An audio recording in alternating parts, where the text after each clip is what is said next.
대부분의 에코프로, BM, 포스코 푸처스, 폴스코 홀딩스가 한 3, 4개월 전 바닥을 지금 안 깨고 올라왔다가 조정받고 있거든요. 2차 전지는 지금 의심이 들어가야 됩니다. 3-4달 전에 바닥 안 깨네? 그럼 그게 바닥인가? 만약 그게 바닥이라면 사는 게 맞죠. 1년 동안 그 바닥 안 깼으면 그게 진짜 바닥 아닌가요? 시간이 지나갈수록 그 저점을 안 깬다면 2차 전지는 이미 바닥을 찍었을 확률이 높아지고 있고요. 바닥을 찍었나 의심할 수 있는 정황은 충분하다. 최근에 이제 테슬라의 움직임이 다시 좋아지고 있죠. 전기차가 살아나고 있기 때문에 바닥인가? 라고 생각할 수 있는 충분한 시간을 계속 벌고 있다. 이렇게 말씀드립니다. 8월 이후로 미국과 마스가 기대감으로 국내에 많은 조선주가 좋은 흐름 보이고 있습니다. 조선 업종은 좀 어떻게 보고 계신가요? 아까 역시 말씀드렸지만 많이 올랐으니까 떨어져 이런 논리보다는 조선주에서는 사실은 약간의 어떤 흐름들은 있었어요. 고점 징후인가? 라고 의심할 만한 어떤 뜻이냐면 일단 올라가는 데 있어서 실적도 중요하고 재료도 중요한데요. 재료가 너무나 빨리 실적의 상승보다 너무나 빨리 선반영이 된다면 앞으로도 주가가 오르려면 매년 그 이상의 실적이 갱신돼야 돼요. 예를 들면 실적이 그 정도 갱신을 했던 대표적인 업종 최근에 급등주 중에 아까 제가 지금 조방원 전이라고 했잖아요. 그들 중에서 미래에 이렇게 잘 되겠지가 아니고 진짜 매년 이렇게 퀀텀 점프의 실적이 나온다고 했던 데는 사실은 방산하고 전력기기였어요. 방산은 전쟁 시기가 생각보다 너무 오래 가서 동유럽권, 중동 지역 어디 다 그냥 탱크 사고 사고 미사일 사고 하니까 매년 실적이 계속 갱신을 했죠. 또는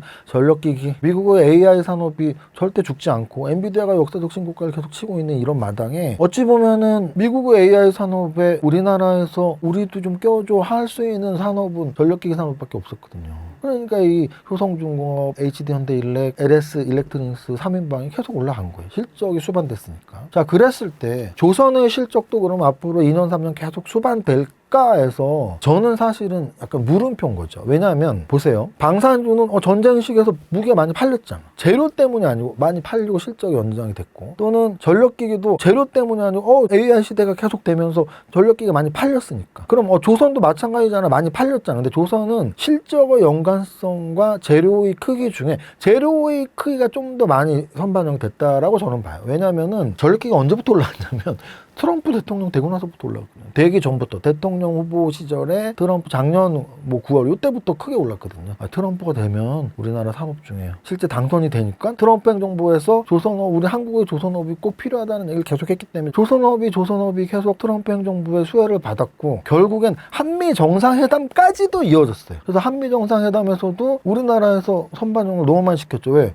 마스가. 그래서 우리나라 산업 중에 미국에서 그래도 이렇게 삐대 보고 이렇게 관세 협상 제일 유리하게 갈 수 있는 건 조선업밖에 없어. 그러니까 이제 완전 원탑이 돼버린 거죠. 그래서 하나오션, HD현대중공업, HD현대미포조선 같은 조선 대형주들, 10조 이상 대형주들 대부분 신고가 계속 쳤고요. 거기에 제가 아까 약간의 징후가 나왔었다라는 게 뭐냐면 대형주가 간 다음에 중소형주가 그 이상으로 막 가면은 그 업종이 이제 막 우르르 다 누가 더 가는 거야? 이런 거잖아요. 대형주가 간 다음에 중소형주가 그거보다 더 크게 가. 그러면은 얘는 이제 다 끝난 거 아니야? 이런 게 이제 대형주. 우리가 뭐냐면 장이 워낙 좋을 때 대형주가 가요. 그 다음 중소형주가 가고 그 다음에 우선주랑 관리종목 같은 게 가면 이제 끝물이야 이럴 때가 있어요. 한 바퀴 다 돌았으면 다시 대형주를 갈 거야 이런 거죠. 그런데 재밌는 것은 방산주나 전력기기는 대형주가 가는 동안 중소형주가 많이는 못 갔어요. 근데 이번에 조선주는 그러지 않았죠. HJ중공업이 최근 한두 달 동안 무슨 하나오션하고 HD현대중공업 오르지도 못할 때 HJ중공업이 7천억 정도에서 2조 이상으로 3-4배가 갔어요. 몇천억대 애들이 한국카본 이런 애들이. 그래서 대형주 그다음 중소형주 그다음 2천억짜리 이런 흐름으로 지금 딱 조선주가 움직였거든요.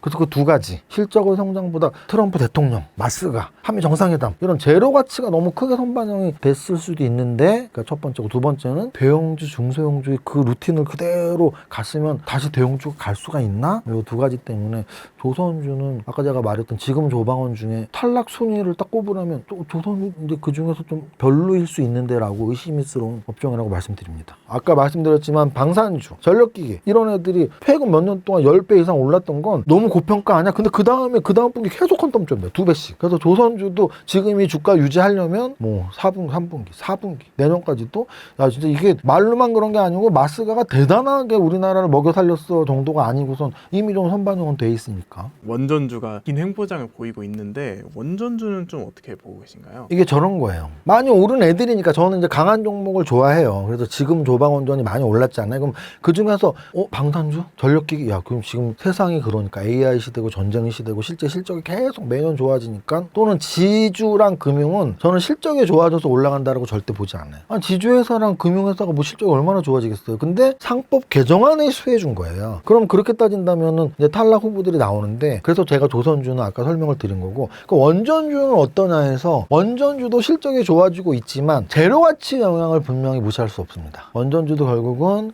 미국에서의 재료, 특히나 트럼프 행정부 때문에 가장 큰 수혜를 받은 업종이 있다면 저는 다놓고 조선주가 1위, 2등이 원전주라고 생각하거든요. 왜? 이건 누구나 다 아시잖아요. 우리나라 당 말고 미국의 당에 민주당, 공화당이 있잖아요. 근데 전통적으로 민주당이 뭐 국제 기후나 환경 이런 걸 더 신경 쓰면서 재생에너지 쪽에 더 신경을 썼던 정당이고, 공화당 쪽은 그런 게 어딨어. 뭐 석유, 뭐 신재생에너지 뭐가 중요해? 이런 게 공화당인, 특히나 트럼프는 굉장히 극단적인 사람이었죠. 그래서 트럼프가 대통령이 돼서 사실 우리나라의 가장 큰 피해 업종, 아까 말씀드렸지만 수혜 업종이 조선 원전이라면 1등 피해 업종은 2차 전지예요. 2차 전지. 물론 전기차가 2년 전, 3년 전보다 기대감이 좀 떨어진 것도 있지만 트럼프 행정부가 50% 이상의 지분을 갖고 있을걸요. 전기차 안 팔리고 2차 전지 주가가 안 좋아진 게 왜? IRA 법 때문이에요. 민주당 때는 IRA 법에 의해서 신재생에너지, 2차 전지, 전기차가 수혜를 받았다면, 야, 근데 내가 대통령 될 거야. 저 IRA 다 사기야, 사기. 신재생에너지 다 사기고. 그래서 지금 우리나라 또는 미국의 신재생에너지, 전기차, 2차 전지 이렇게 좀 피해를 본 거란 말이에요. 질문하신 원전도 아까 제가 말했던 조선주하고 비슷하게, 조선주가 좀 재료 가치가 많이 선반영돼서 탈락, 지금 조방원 중에 좀 1순위라면 원전도 뭐 한 2순위 정도 된다고 저는 생각을 해요. 왜냐면 원전의 시대는 사실 트럼프가 지금 만들어가고 있다라고 저는 생각을 하거든요. 그래서 뭐 이런 좀 정치적인 또는 재료적인 측면이 워낙 강하게 부각이 됐기 때문에 그게 뭐 영원한 건 아니란 말이죠. 그래서 언제든지 다시 신재생의 시대 또는 2차 전지 시대가 올 수도 있어서, 뭐 트럼프 뭐 우리나라 좀 지금 집권 초기니까 당장은 안 오겠지만 산업이라는 건 언제든지 휙휙 바뀔 수가 있기 때문에, 지금은 트럼프 때문에 마치 원전의 시대인 것처럼 보이지만 이게 실적도 영향을 받고 진짜 앞으로 신재생 다 죽이고 원전으로 갈 건지는 더 지켜봐야 될 것 같습니다. 2차 전지는 지금 업황이 바닥을 치고 이제 올라온다 이런 말도 많이 나오잖아요. 2차 전지는 좀 어떻게 보고 계신가요? 그러니까 이게 이제 바닥을 쳤냐 안 쳤냐는 지나봐야 알아요. 무슨 지나봐야 아냐면, 대부분의 에코프로 BM, 뭐 포스코 푸처스, 포스코 홀딩스가 한 3, 4개월 전 바닥을 지금 안 깨고 올라왔다가 조정받고 있거든요. 그게 뭐냐면 앞으로 한두 달, 앞으로 3, 4달 동안 6, 7월의 저점을 안 깬다면 그게 바닥이었던 거죠. 그게 바닥이었던 거예요. 고점도 똑같아요. 아까 질문을 하셨던 것처럼 지수 고점이 어딜까요? 아무도 모르고 언제 할 수 있냐면 지나면 알아요. 만약에 4천까지 올라갔어, 막 3,600, 700, 800 올라갈 때 고점이 어딘지 의심할 필요도 없고 논할 필요도 없어요. 왜? 고점은 지나봐야 아는데 4천까지 그냥 올라갔어. 근데 4천에서 한 10%? 3,600까지 조정을 받네? 근데 3,600에서 2달, 3달, 4달 고점을 돌파 못해? 그러면 지났잖아요. 4달, 5달이 지났는데 4천을 돌파 못하고 3,600에서 지지부진하다면 혹시 저게 고점인가라고 그때부터 의심하면 되거든요. 마찬가지로 2차 전지는 지금 의심이 들어가야 됩니다. 어떤 의심? 3, 4달 전에 바닥 안 깨네? 그럼 그게 바닥인가? 만약 그게 바닥이라면 사는 게 맞죠. 그 바닥은 이제 안 깰 테니까. 바닥은 언제 점점 신뢰도가 높아지냐면 바닥을 지난 기간, 그래서 앞으로 2달, 3달, 4달 안 깨잖아요. 그럼 그때가 진짜 바닥이었을 확률이 굉장히 높아지는 거죠. 1년 동안 그 바닥 안 깼으면 그게 진짜 바닥 아닌가요? 그러니까 시간이 지나갈수록 그 저점을 안 깬다면 2차 전지는 이미 바닥을 찍었을 확률이 높아지고 있고요. 또 하나는 그 바닥 대비 주가가 올라갈수록 신뢰도는 높아지죠. 왜냐면 바닥이 10,000원이었는데 지금 15,000원이야. 6개월이 됐어? 6개월 동안 50%가 올라왔는데 앞으로 15,000원짜리가 또 10,000원으로 다시 또 떨어진다고 보기보다는 그때가 바닥이었고 지금 올라가는 중이구나 라고 생각할 수가 있죠. 그래서 2차 전지는 지금 바닥을 찍었나 의심할 수 있는 정황은 충분하다. 그리고 이건 이제 차트상으로만 말씀을 드렸지만 결국은 그런 거예요. 이제 악재가 뭐 얼마나 더 나와야 돼서 아까 말했던 미국에서 2차 전지 악재, 또 하나는 결국은 판매량인데 최근에 이제 테슬라의 움직임이 다시 좋아지고 있죠. 그래서 결국은 우리나라에서 뭐 미국의 구글이 좋으면 AI가 좋은 거고,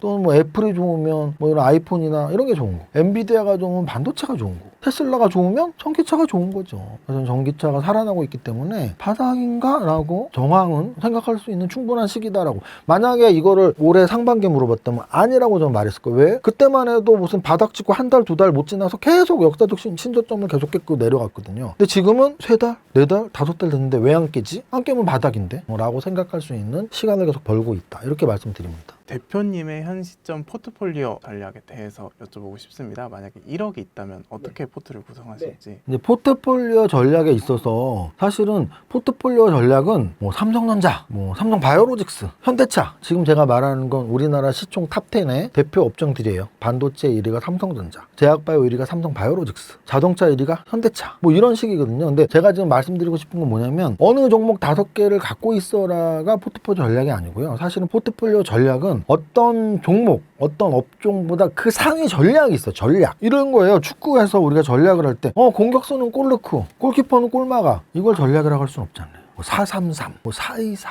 윙을 강조할, 풀백을 강조할 거. 이게 전략이잖아요. 그건 감독만이 할 수 있고. 그러니까 여러분들 주식 투자자는 지금 축구팀의 감독이라고요. 축구팀의 감독이라면 어떻게 내 돈을 운영할 것인지가 전략인 거예요. 근데 운영에 있어서 다시 한번 말씀드리지만 어느 종목, 어느 업종보다 더 상위 개념이 있어요. 어느 선수를 424에 넣을 건지 433에 넣을 건지가 중요하듯이 여러분들의 포트에 몇 종목을 살 건지가 중요해요. 몇 종목을 살 건지. 그럼 1억 정도 있으시면 저는 평균값으로 한 5종목을 권해드립니다. 또는 조금 공격적이신 분들은 3종목, 조금 보수적인 분들은 한 8종목, 그래서 평균 5종목. 자, 그 다음 5종목인데 얼마씩 사야 되느냐? 너무 간단해요. 한 종목당 2천만 원씩 사시면 돼요. 2천만 원씩. 그게 무슨 전략이냐? 당연한 거죠. 하나도 안 당연한데. 제가 수많은 투자자들의 계좌를 상담하면서 봤는데요. 1억을 하시는 분 중에 5종목을 2천만 원씩 사신 분들은 단 한 분도 없어요. 1억을 하시는데 30종목을 갖고 있어. 50종목도 있어요. 1억으로. 한 종목당 200만 원씩 삽니다. 1억을 하시는데 한 종목도 있어요. 있습니다. 이 영상 보시는 분들 나한테 뭐 하실 거 아니야? 왜냐면 저는 너무 많이 봤으니까. 그러면 포트폴리오 전략상 종목 숫자가 왜 중요하냐면 한 종목 갖고 있으면 위험합니다. 언제든지 망할 수 있어요. 내가 갖고 있는 한 종목을 안 망하는데요. 그러면 그렇게 확실하시다면 안 망하는 3종목을 사시면 되잖아요. 이 한 종목은 정말 잘 올라갈 것 같은데요. 2천 종목 중에 1등으로 올라갈 종목 한 종목을 선택할 수 있으시다면 2등, 3등 선택하시면 되잖아요. 그렇게 못 하신다고요? 그럼 그 한 종목을 잘못 고르신 거죠. 누가 사라는 거 몰빵하신 거잖아요. 내가 선택할 수 있다면 절대 한 종목을 사시면 안 되고 3종목 정도 사세요. 왜? 한 종목은 언제든지 망할 수가 있으니까. 그 다음 1억을 하시는데 막 15개, 20개, 30개, 50개? 주식 투자 하지 마세요. 그냥 은행에 돈 넣으시면 됩니다. 왜? 이거 지수 상승 정도밖에 안 되는데 지수의 평균값밖에 안 돼요. 이게 우리가 재테크를 한다는 건 하이 리스크 하이 리턴 또는 로우 리스크 로우 리턴 요거의 균형을 맞추는 거거든요. 한 종목을 한다는 건 하이 리턴이 올 수 있지만 너무나 하이 리스크예요. 또는 50종목을 한다는 건 로우 리스크이긴 하지만 너무나 로우 리턴이에요. 근데 그 중간 단계에 종목 숫자를 선정하고 n분의 1씩 사시면 돼요. n분의 1 왜 중요하냐면 대표님 난 5종목 갖고 있어요. 나 5분의 1씩 투자는 안 했지만 어떻게 갖고 있어요? 한 종목에 1억 중에 9천만 원 사고 나머지 4종목은 250만 원 샀어. 그게 5종목 포트폴리오 아니에요. 그냥 한 종목 산 거랑 똑같아. 실질적으로 한 종목 산 거예요. 나머지 4개는 재미로 산 거야. 그냥 주식을 재미로 하시진 않잖아요. 돈 벌려고 하시는 거죠. 돈 벌려고 하신다면 5개의 종목 5분의 1씩 2천만 원 사시면 돼요. 그럼 어떤 종목을 살 거냐? 종목 전에 하나 선택할 게 있죠. 업종을 선택하셔야 돼요. 업종. 그럼 업종을 선택 왜 하냐? 5개를 갖고 있을 거면 5개의 서로 다른 업종. 아까 제가 말씀드렸죠. 많이 오른 중에 나는 요즘 상법 개정할 때 지주사가 좋은데 지주사 하나. 또는 나는 그래도 전력기기가 AI 시대니까 좋아. 그럼 전력기기를 사시든지. 또는 못 오른 애 중에 나는 예전에 2차전지 때 크게 먹었었는데 바닥 찍은 것 같아. 그 2차전지를 하나 사시든지. 또는 현대차 기아가 차를 1년 동안 안 준대. 그럼 현대차는 기아를 사시든지. 또는 그래도 K-팝 하는데 엔터주 하나 사야지. 이렇게 업종을 5개를 선택하시라고요. 업종을 중요하게 왜 말을 하냐면 이런 분들이 있어.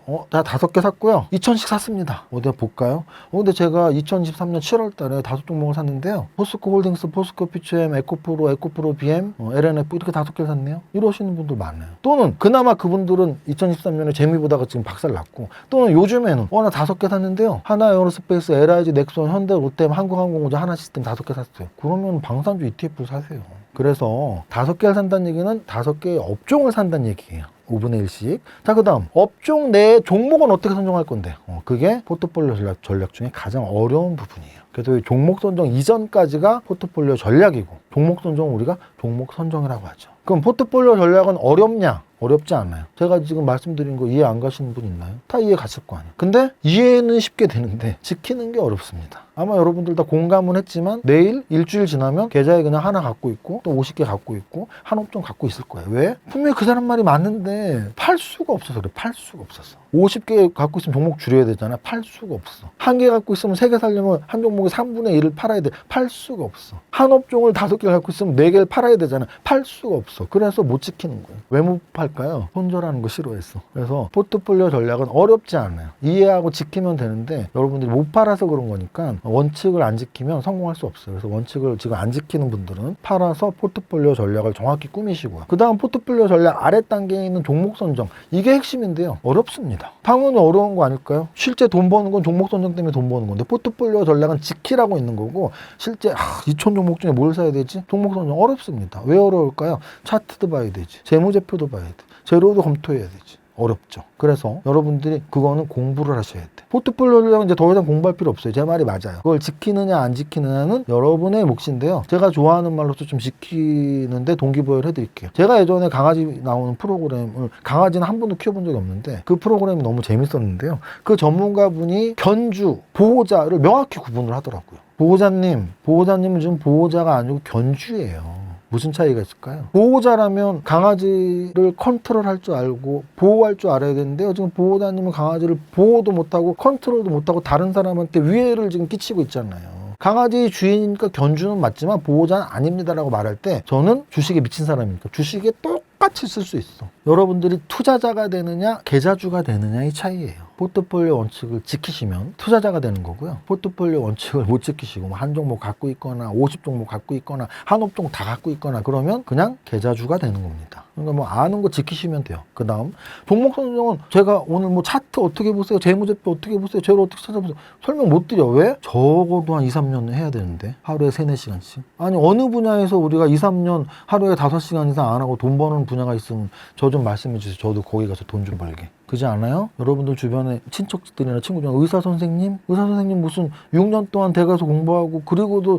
개업하고서 초짜라고 뭐 영업도 안 되고 막 환자도 없고 태반인데요. 한 10년은 지나야지 의사 노릇 하지 않을까요? 변호사 선생님 요즘은 사법시험이 없어졌다고 하지만 대학 법대 나오신 분들 로스쿨 나와서 또 거기서 로스쿨 초짜가 뭐 변호 수임이라도 받겠어요? 한 10년 지나야 되지 않을까요? 저도 세무사인데 세무사도 어떻게 보면 전문 자격증이니까 세무사 이제 막 딴 사람이 뭐 세무업을 할 수 있을까요? 그랬을 때 어느 분야도 몇 년 이상의 수련이 필요하고 공부가 필요한데 주식 투자하시는 분들 중에 종목 선정, 차트, 재무제표, 재료 3년 이상, 5년 이상 공부하신 분이 많지가 않습니다. 그래서 종목 선정은 공부가 필요하다라고 말씀드려요. 그래서 지금 질문은 포트폴리오 어떻게 짜는 거였지만 주식 투자 오래 한 사람으로서 투자자로서 포트폴리오 전략이라는 건 몇 종목, n분의 1, 업종 배분 그리고 그 업종에서의 탑픽 종목 선정이 있고 탑픽 종목 선정은 결국은 재무제표, 차트, 재료로서 분석을 해야 되는데 공부를 하자 이 정도로 마무리를 드립니다. 포트폴리오 구성은 쉽고 그 안에 있는 종목 선정은 어렵다고 했는데 쉽게 공부할 수 있는 방법이 있을까요? 사실은 종목 공부, 주식 공부는 제일 좋은 건 실전적으로는 HTS 리포트 같은 걸 보시면 돼요.